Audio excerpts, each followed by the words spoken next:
दसऱ्याच्या दिवशी राजकीय दसरा मेळावे भरवणं ही गोष्ट काही नवीन नाहीये। आता वर्तमानात तर त्यावर चांगलंच वादंग निर्माण झालंय। त्याचं कारण म्हणजे मनोज जरांगे पाटील विरुद्ध पंकजा मुंडे असे दोन दसरा मेळावे।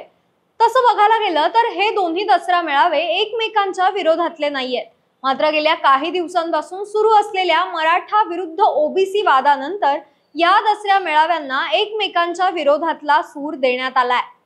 तसं दसरा मेळावा घेण्याची ही मराठा आंदोलक मनोज जरांगे पाटलांची पहिलीच वेळ आहे। तर पंकजा मुंडे आपले वडील गोपीनाथ मुंडेंच्या दसरा मेळाव्याचा वारसा चालवत आहेत। आता या निमित्तानं आम्ही तुमच्यासाठी गोपीनाथ मुंडेंनी आपल्या शेवटच्या दसऱ्या मेळाव्यात केलेल्या दोन भविष्यवाण्या घेऊन आलेलो आहोत। तर या दोन भविष्यवाण्या कोणत्या, त्या खऱ्या ठरल्या का? चला तर मग जाणून घेऊयात आजच्या व्हिडिओच्या माध्यमातून। नमस्कार, मी यशस्वी मुळे। तुम्ही बघत आहात महाराष्ट्र भूमी।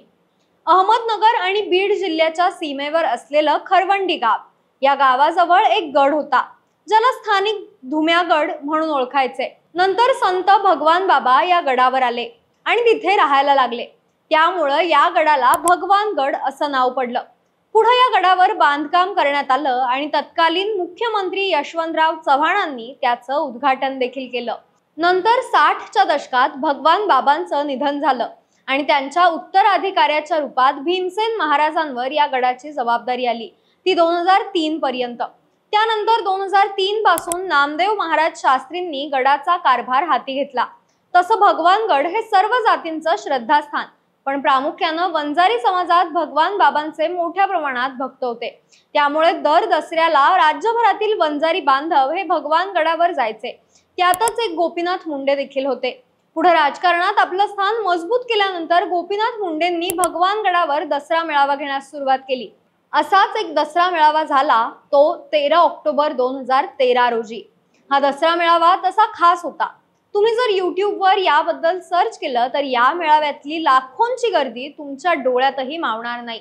त्या दिवशी गोपीनाथ मुंडेंनी पंकजा मुंडेंसोबत आपल्या खास शैलीत मेळाव्याच्या ठिकाणी एंट्री केली होती। उपस्थितांना उत्साह आला आणि गड गोपीनाथ मुंडेंचा विजय असो या घोषणांनी दणाणून गेला। पुढे गोपीनाथरावांना उपस्थितांचं अभिवादन स्वीकारलं आणि स्टेजवर गेले। त्यानंतर मान्यवरांची भाषणं झाली आणि शेवटी भाषणाला उठले ते गोपीनाथ मुंडे आणि म्हणाले, आपण सर्व बाबांचे भक्त आहोत, म्हणजे आपण गुरुबंधू आहोत। या गडाचं महत्त्व राज्याला समजलं, आता केंद्राला समजण्यासाठी प्रयत्न करू। मी भीमसेन महाराज आणि पंतप्रधान अटल बिहारी वाजपेयींची भेट घडवून आणली होती, आता नामदेव महाराज शास्त्री आणि नरेंद्र मोदींची भेट घडवून आणण्याचा प्रयत्न करेन। गोपीनाथरावांच्या या विधानावरून स्पष्ट होतंय की त्यांनी नरेंद्र मोदी पंतप्रधान होणार ही भविष्यवाणी अगदी लोकसभा निवडणुकीचा निकाल लागण्याच्या जवळपास वर्षभरापूर्वीच केली होती आणि त्यानंतर 26 मे 2014 रोजी नरेंद्र मोदींनी पंतप्रधान पद देखील ग्रहण केलं। आता ही झाली पहिली भविष्यवाणी। तर गोपीनाथ मुंडेंची दुसरी भविष्यवाणी आणि त्याबद्दल संदर्भ देताना मुंडे समर्थक म्हणतात की मुंडे साहेबांना भविष्य दिसलं होतं। मोदी पंतप्रधान होणार हे साहेबांना वर्षभरापूर्वीच कळलं होतं। आता वर्तमानात पाहिलं तर तसं घडलं देखील। मोदी अगदी वर्षभराच्या आतच पंतप्रधान देखील झाले।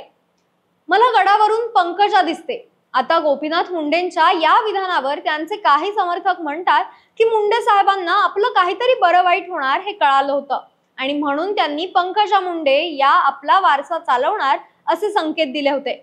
आता या गोष्टीचा त्यांच्या मृत्यूशी जोडायचं झालं तर अगदी 8च महिन्यात गोपीनाथ मुंडेंचा अपघाती मृत्यू झाला आणि वर्तमानात पाहिलं तर गोपीनाथ मुंडेंचा वारसा हा पंकजा मुंडे चालवताना आपल्याला दिसत आहे।